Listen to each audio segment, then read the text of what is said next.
It is not surprising that Jamestown almost failed, not only because of illness and starvation, but because no gold had been discovered, and because the colonists hadn't found any good ways of making a living.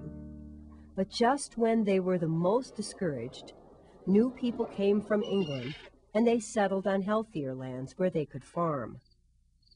The Jamestown colonists were led for many years by this man, Captain John Smith.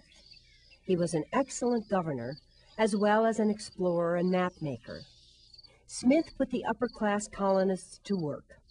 He kept everyone from starving by buying corn from the Native Americans, and also by learning how they hunted animals for food. One day, while John Smith was out exploring, he was captured and threatened with death by warriors from an unfriendly tribe, only to be saved by the chief's daughter, Pocahontas. Later, she married one of the colonists and began dressing like an Englishwoman. Her husband, a plantation owner named John Rolfe, had worked for years developing a mild, sweet kind of tobacco. The English settlers in Virginia started raising lots of tobacco plants, and they grew quite well.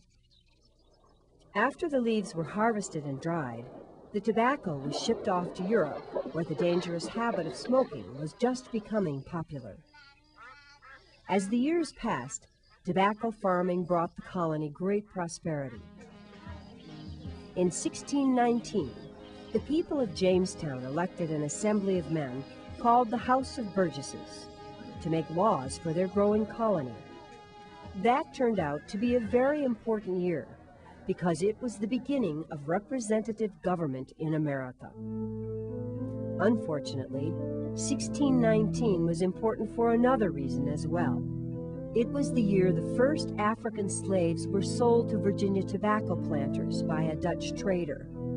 After that, thousands of more slaves were put to work in the colony's plantations, and this allowed their owners to live in fantastic luxury.